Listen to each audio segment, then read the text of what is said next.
Hello everyone. Today we will discuss about the tissues कि tissues क्या होते हैं, किससे बने हुए होते हैं और कैसे फंक्शंस हैं वो परफॉर्म करते हैं। लास्ट जो चैप्टर था हमारा the fundamental unit of life, उसमें हमने डिस्कस किया था कि जो हर एक लिविंग ऑर्गेनिज्म होता है वो किसका बना हुआ होता है, सेल्स का। बहुत सारी सेल्स होती हैं या फिर बोल सकते हैं एक सिंगल सेल भी होती है। उस बेसिस पे कि एक ऑर्गेनिज्म के अंदर सिंगल सेल है या फिर multiple cells, millions of cells, उस बेसिस पे हमने डिवाइड किया था इन्हें as a unicellular and multicellular. दो टाइप में डिवाइड किया था, unicellular organisms and multicellular organisms. जो यूनिसेलुलर ऑर्गेनिजम्स थे वो क्या थे, सिंगल सेल के बने हुए थे। इनमें क्या थी, सिंगल सेल थी। लेकिन जो मल्टीसेलुलर ऑर्गेनिजम्स थे इनके अंदर मिलियंस ऑफ सेल्स प्रेजेंट थी। ये पढ़ा था। और ये भी पढ़ा था कि जो सिंगल सेल होती है इसमें यही सारे फंक्शंस परफॉर्म करती है। जैसे मान लो फूड का इनटेक करना है तो ये सिंगल सेल करेगी। अगर ऑर्गेनिज्म को मूव करना है तो मूवमेंट ये सिंगल सेल करेगी। उसके अलावा रेस्पिरेशन करना है, एक्सक्रीशन करना है, तो सारे जो फंक्शंस होते हैं वो एक ही सेल परफॉर्म करती है। इस वजह से इनको यूनिसेलुलर ऑर्गेनिजम्स कहा जाता है। मल्टीसेलुलर ऑर्गेनिजम्स में डिफरेंट सेल्स प्रेजेंट होती हैं और हर एक सेल है वो अपने फंक्शंस के लिए स्पेशलाइज्ड होती है। जैसे हम बात करें मसल सेल की, जो मसल सेल्स होती हैं वो क्या करती हैं, कॉन्ट्रैक्ट करती हैं और रिलैक्स करती हैं ताकि हम मूव कर सके, हमारा मूवमेंट हो सके। दो टर्म्स सुनी होंगी आपने, मूवमेंट एंड लोकोमोशन। इनमें डिफरेंस क्या होता है? इनमें डिफरेंस होता है जो मूवमेंट होता है उसमें बॉडी का कोई भी पार्ट आप मूव करते हैं उसे मूवमेंट बोलते हैं। लेकिन अगर आप कंप्लीट बॉडी को मूव कराते हैं तो उसे बोलते हैं लोकोमोशन। ठीक है, तो जैसे ये हमारा हाथ है, इस हाथ को हम ऐसे फोल्ड करते हैं तो हमारी जो मसल्स है वो कॉन्ट्रैक्ट हो रही हैं और अगर ऐसे कर लेंगे तो रिलैक्स हो जाएंगी। तो क्या होता है, ये जो कॉन्ट्रैक्शन और रिलैक्सेशन होता है इसी वजह से हमारी बॉडी में मूवमेंट होते हैं। हम अपने पैरों को इधर से उधर हिला डुला सकते हैं, अपने हाथों को भी हिला डुला सकते हैं। तो ये किसकी वजह से होता है, मसल्स की वजह से होता है, जो हम डिटेल में पढ़ेंगे। तो ये सेल्स स्पेशलाइज्ड हैं। हम बात करें नर्व सेल्स की, जो नर्व सेल्स होती हैं ये क्या करती हैं, मैसेज लेके जाती हैं। कहाँ से कहाँ तक, हमारी बॉडी में कोई भी मान लो किसी भी चीज़ के एक्सपोजर में हम आए तो वो रिस्पॉन्स जो हमारी बॉडी में क्रिएट होगा वो किसके पास पहुंचता है, ब्रेन के पास पहुंचता है, जो कि कॉल लेके जाता है नर्व सेल्स। तो ये क्या करती हैं, कैरी मैसेजेस। जैसे आप चैटिंग करते हैं तो आपका फ़ोन मीडियम होता है ना उसका, कि जिसके थ्रू आप दूसरे बंदे तक अपना मैसेज पहुंचा सकते हैं। तो आपके हाथ पे कहीं चोट लगी है या कुछ भी हुआ है तो उसका मैसेज आपके ब्रेन तक ले जाने का काम कौन करता है, आपके मोबाइल तक वाला काम नर्व सेल। इसके अलावा ब्लड फ्लो करता है, किसके लिए, ताकि वो ऑक्सीजन को सेल्स तक पहुंचा सके और जो वेस्ट मैटर है कार्बन डाइऑक्साइड उसको बाहर निकाल सके। कुछ हॉर्मोन्स होते हैं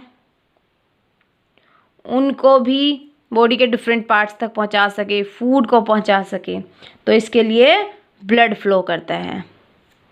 अब अगर हम प्लांट्स की बात करें तो प्लांट्स के अंदर भी क्या होता है, बहुत सारे वॉस्कुलर टिश्यूज़ होते हैं। बहुत सारे क्या, 2 टाइप्स होते हैं जो हम डिटेल में पढ़ेंगे, vascular tissues, xylem and phloem.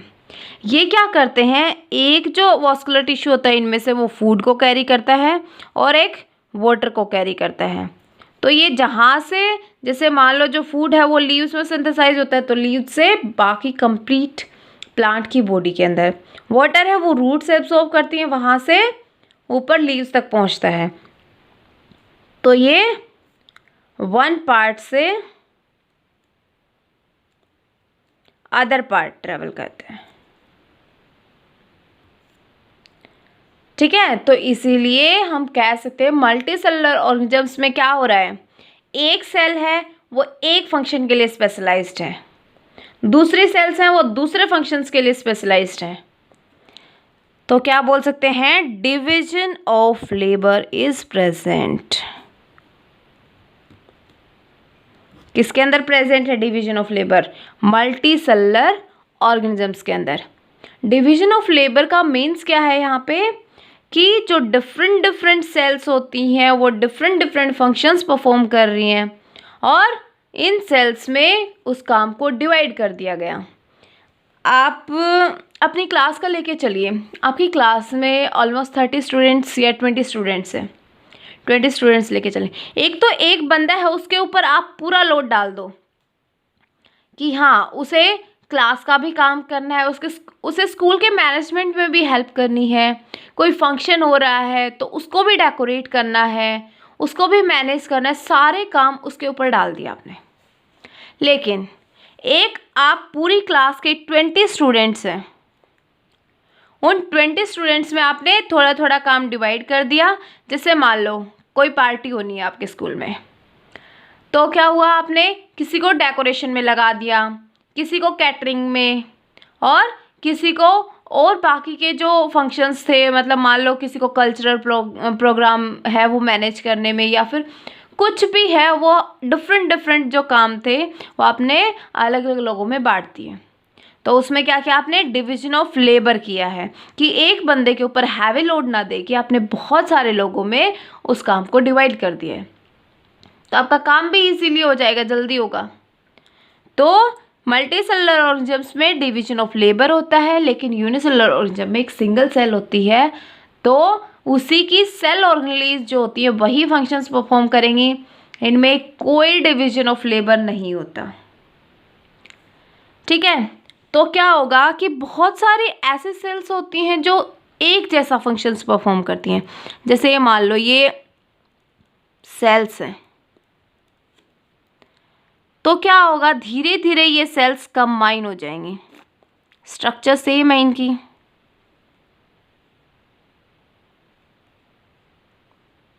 ये जो सेल्स थी ये कंबाइन होगी, ये डिफरेंट डिफरेंट सेल्स थी, मीन्स थी वन टाइप की सेल्स, और इन्होंने कंबाइन होके एक स्ट्रक्चर फॉर्म की जिसे टिश्यू बोलते हैं। तो जो सेल्स स्ट्रक्चर एंड फंक्शन दोनों में सेम होती हैं, तो ये क्या करेंगी, कंबाइन होके क्या फॉर्म करती हैं, टिश्यू फॉर्म करती हैं, और क्लस्टर में क्या करती हैं, एक स्पेशलाइज्ड फंक्शन परफॉर्म करती हैं। तो हम टिश्यू की डेफिनेशन क्या दे सकते हैं, सेल्स का वो ग्रुप जिसके अंदर स्ट्रक्चर में और फंक्शन में सेल्स सिमिलर होती हैं, या बोल सकते हैं सेम स्ट्रक्चर और सेम फंक्शन होता है, और मिल करके क्या करती हैं, एक स्पेशलाइज्ड फंक्शन परफॉर्म करती हैं, तो उस ग्रुप को क्या बोलते हैं, टिश्यू। कि ये जो सेल्स थी स्ट्रक्चर एंड फंक्शन इनका दोनों सेम थे, दो ये सेल्स हैं ये कंबाइन हुए एक जगह पे, इन्हें क्लस्टर बनाया बॉडी के अंदर, और उस क्लस्टर को हमने कहा टिश्यू। अब ये जो क्लस्टर है, ये सारे जो सेल्स हैं इस क्लस्टर के अंदर, ये सभी एक फंक्शन परफॉर्म करती हैं।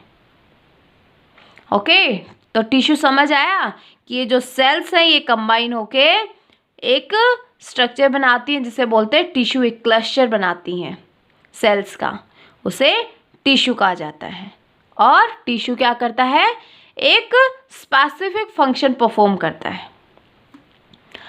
अब ठीक है, टिश्यू तो ये होता है, तो एक बात बताइए कि जो प्लांट्स एंड एनिमल्स होते हैं उनके अंदर टिश्यू सेम होंगे, डिफरेंट होंगे? प्लांट टिश्यूज, चलिए आपका थोड़ा मैथ लगा लें, बायो के अंदर इक्वल टू एनिमल टिश्यूज। क्या प्लांट के अंदर जो टिश्यूज़ प्रेजेंट होते हैं और एनिमल के अंदर जो टिश्यूज़ प्रेजेंट होते हैं वो सेम होते हैं? Have any idea? तो देखिए, हमने कहा कि वही सेल्स हैं, टिश्यू बनाती हैं जो स्ट्रक्चर में सेम होती हैं और सेम फंक्शन परफॉर्म करना हो। तो क्या प्लांट के अंदर टिश्यूज़ हैं और एनिमल के अंदर टिश्यूज़ हैं वो सेम फंक्शन परफॉर्म करते हैं? स्ट्रक्चर सेम होती है उनकी? नो, नेवर एवर, कभी भी नहीं। क्यों? तो आप कुछ डिफरेंसेस देखिए इनके अंदर की डिफरेंसेस क्या होते हैं प्लांट्स एंड एनिमल्स के बीच में, जिस वजह से इनमें टिश्यू का डिफरेंस आता है। तो plant tissues are not equal to animal tissues. ठीक है, your mathematical formula here applied. तो क्या होता है कि जो प्लांट्स होते हैं, अच्छे से जानते हैं ना कि आप ऑटोट्रॉफिक होते हैं। ऑटोट्रॉफिक क्या होते हैं? जो अपना फूड खुद से सिंथेसाइज कर सकते हैं। एनिमल्स हेटेरोट्रॉफिक होते हैं, जो अपना फूड खुद से सिंथेसाइज नहीं कर सकते, अपने फूड के लिए किसी और प्लांट या एनिमल पे डिपेंड करते हैं। ठीक है, अब क्या हुआ कि जो ऑटोट्रॉपिक है हेटेरोट्रॉपिक है, तो ऑटोट्रॉपिक के लिए अलग सेल चाहिएंगी इन्हें, हेटेरोट्रॉपिक के लिए अलग सेल्स चाहिएंगी, वो सेल्स कंबाइन होकर टिश्यू बनाएंगी। तो ये बात क्या प्रूव करती है कि दोनों के अंदर डिसिमिलर टिश्यूज़ हैं, सेम टिश्यू नहीं प्रेजेंट है। इसके बाद सेकंड, जो प्लांट्स होते हैं, देखा है कभी लोकोमोशन करते हुए प्लांट्स ऐसे चलते हुए आपकी तरह? देखा है? मैंने तो देखा नहीं। अगर किसी ने देखा है तो प्लीज़ मुझे भी दिखाना। तो क्या होता है कि जो प्लांट्स होते हैं वो स्टेशनरी और फिक्स्ड होते हैं, मीन्स कोई लोकोमोशन नहीं होता। जो एनिमल्स होते हैं ये मूव करते हैं किसके लिए? अपना फूड फाइंड आउट करने के लिए, मेट के लिए, या फिर इन्हें शेल्टर ढूंढनी हो, अपने लिए शरण ढूंढनी हो कि कहाँ रहेंगे, तो उसके लिए इन्हें मूव करना होता है। जैसे आप अपनी ही बात ले लीजिए, आप मान लो कहीं बाहर रह रहे हैं फ्लैट लेके, आपको वो फ्लैट पसंद नहीं आ रहा है, आप उसको छोड़ना चाह रहे हैं, तो आपको दूसरी शेल्टर ढूंढनी होगी ना। तो उस शेल्टर के लिए आपको घूमना पड़ता है, घर बैठे नहीं मिल जाते शेल्टर। हाँ ठीक है, आजकल ऑनलाइन सिस्टम ज़्यादा चल रहा है, ऑनलाइन आपने सर्च भी कर लिया, उसके बाद भी आपको उसे देखने के लिए एक बार वहाँ विजिट जरूर करना पड़ेगा। खाना है ख़त्म हो गया घर पे, तो अपने आप थोड़ी चल के आ जाएगा मार्केट से, आपको खुद जाके सब्जियां, फल, फ्रूट, जो भी मटेरियल रिक्वायर्ड है वो खरीद के लेके आना पड़ेगा। ठीक है, तो जो प्लांट्स होते हैं ये मूव नहीं करते, तो जो इंसान कम काम करता है उसकी एनर्जी रिक्वायरमेंट भी कम होती है। तो ऐसे ही ये जो प्लांट्स हैं इनकी एनर्जी रिक्वायरमेंट भी कम है। लेकिन जो एनिमल्स हैं उन्हें तो बहुत ज़्यादा काम करना पड़ता है, मूव करते हैं, तो इनकी जो एनर्जी की रिक्वायरमेंट है, इन्हें जो एनर्जी चाहिए अपने काम के लिए वो ज़्यादा होती है, ज़्यादा एनर्जी चाहिए। तो इस बेसिस पे भी हम बोल सकते हैं कि मूव करने के लिए और एक जो फिक्स रहता है उसमें, दोनों में टिश्यूज़ का बहुत ज़्यादा डिफरेंस होता है। जो प्लांट टिश्यूज़ होते हैं ये क्या करते हैं? सपोर्टिव फ्रेमवर्क प्रोवाइड करते हैं, सपोर्ट करते हैं। मीन्स क्या बोल सकते हैं कि ये स्ट्रक्चरल स्ट्रेंथ प्रोवाइड करते हैं।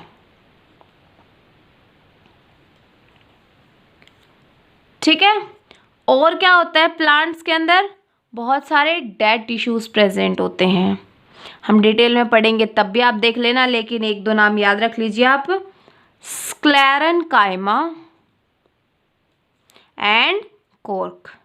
ये क्या होती है? डेड सेल्स होती हैं, और ये जो डेड होती हैं इसी वजह से ये प्लांट को मैकेनिकल स्ट्रेंथ प्रोवाइड करती हैं। आपको लगते ही ब्लड निकल आता है, देखा है कभी प्लांट को ब्लड निकल के आया हो? नहीं देखा ना, क्योंकि इनके बाहर ये डेड टिश्यूज़ प्रेजेंट होते हैं जो कि इनको मैकेनिकल स्ट्रेंथ प्रोवाइड करते हैं। लेकिन जो एनिमल्स होते हैं, एनिमल्स के अंदर क्या होता है, मोस्ट ऑफ क्या होते हैं, लिविंग होते हैं। इनके अंदर तो डेड टिश्यूज भी प्रेजेंट होते हैं, लेकिन एनिमल्स के अंदर most of living tissues present होते हैं। अब क्या होता है कि जो पैटर्न होता है ग्रोथ का, उस ग्रोथ के पैटर्न के बेसिस पे प्लांट्स और एनिमल्स में डिफरेंस होते हैं। देखा है कभी किसी एनिमल को थ्रू आउट लाइफ की आपने उस एनिमल को बीच से कट कर दिया हो, फिर उसके बाद वो फिर से बढ़ गया हो? कुछ एनिमल्स होते हैं, कुछ एनिमल्स ऐसे होते हैं जिनमें जो उनका जो बॉडी पार्ट होता है वो रीजनरेट कर जाता है। जैसे लिजार्ड देखिए आपने, कभी कभी मान लो दीवार से वो गिर गई या फिर दो लिजार्ड्स है वो फाइटिंग कर रही हैं, तो उस टाइम पे क्या हो रहा है कि उनके बीच में ऐसी फाइट होती है कि जो लिजार्ड की जो टेल होती है पीछे से, ये कोई लिजार्ड है, इसकी ये टेल है, ये अलग हो जाती है उसकी बॉडी से। लेकिन क्या उसके बाद उसकी डेथ हो जाती है? नहीं होती। वो कुछ दिनों के बाद आप देखेंगे तो उसकी वो जो टेल है यहाँ पे आई थी, तो उसके बाद वो कंप्लीट फॉर्म हो जाती है, क्योंकि उसमें रीजनरेशन का प्रोसेस होता है। रीजनरेशन मीन्स दोबारा से जनरेट हो जाती है वही चीज़। लेकिन किसी ऑर्गेनिज्म को आप बीचों बीच से काट देंगे तो जल्दी से वो ग्रोथ नहीं करता। लेकिन प्लांट्स को देखा है, हमेशा काटते रहते हैं, फिर भी पूरी ग्रोथ शो करते हैं। तो जो प्लांट्स होते हैं इनके अंदर क्या होता है, थ्रू आउट लाइफ ग्रोथ होती है, और एनिमल्स के अंदर जो ग्रोथ होती है वो यूनिफॉर्म होती है कि एक लिमिटेड एज तक क्या होगा, ग्रोथ होती है एनिमल्स के अंदर, उसके बाद रुक जाती है, उसके बाद ग्रोथ नहीं होती। तो प्लांट्स के अंदर ऐसा क्या होता है? तो प्लांट्स के अंदर कुछ टिश्यूज़ होते हैं जिनको ग्रोथ के बेसिस पे डिवाइड किया गया है। दो टाइप के टिश्यूज़ होते हैं, एक होता है मेरिस्टेमेटिक टिश्यू और दूसरा होता है परमानेंट टिश्यू। तो कुछ ऐसे स्पेशलाइज्ड पार्ट्स होते हैं जिनके अंदर मेरिस्टेमेटिक टिश्यू प्रेजेंट होते हैं जो कि ग्रोइंग टिश्यू होते हैं। ये क्या करते हैं, ये प्लांट की ग्रोथ का रीज़न है, यही प्लांट में ग्रोथ क्योज करते हैं। परमानेंट टिश्यूज़ हैं वो ग्रोथ होने के बाद परमानेंट हो जाते हैं। परमानेंट होने का मतलब कि अब वो वहाँ से कहीं नहीं हिलने वाले। हाँ भाई तुझे जाना है तू जा, मैं यहाँ से कहीं नहीं जाने वाला, किसी में नहीं बदलने वाला। तो जो प्लांट्स होते हैं उसके अंदर ग्रोथ के बेसिस पर डिमार्केशन होता है प्लांट में। कुछ जो पार्ट्स होते हैं उनके अंदर मेरिस्टेमेटिक टिश्यू प्रेजेंट होता है और कुछ पार्ट्स के अंदर परमानेंट टिश्यू। इनके अंदर कोई ग्रोथ नहीं होती, मेरिस्टेमेटिक टिश्यू ग्रो करते हैं। लेकिन एनिमल्स के अंदर ऐसा कोई भी डिमार्केशन प्रेजेंट नहीं होता कि कहीं पे मान लो आपके सिर पे आपका मेरिस्टेमेटिक टिश्यू प्रेजेंट है, हाँ भाई वो ग्रोथ करते जा रहा है, सेल्स ऐड होती जा रही है आपकी बॉडी में, ऐसा कुछ भी नहीं होता। ठीक है, तो नेक्स्ट लेक्चर में हम देखेंगे कि मेरिस्टेमेटिक टिश्यू और परमानेंट टिश्यूज़ को भी फर्दर डिवाइड किया गया है, उनके कौन कौन से पार्ट हैं, वो मेरिस्टेमेटिक टिश्यू के जो पार्ट्स हैं कौन सा पार्ट कहाँ से ग्रो करने में हेल्प करता है, परमानेंट टिश्यूज़ किस किस टाइप के होते हैं, कहाँ प्रेजेंट होते हैं। ओके, तब तक के लिए आप इस बेसिक इंट्रोडक्शन को पढ़ के देखना, आपको समझ आ जाएगा। Thank you so much, be safe and be happy.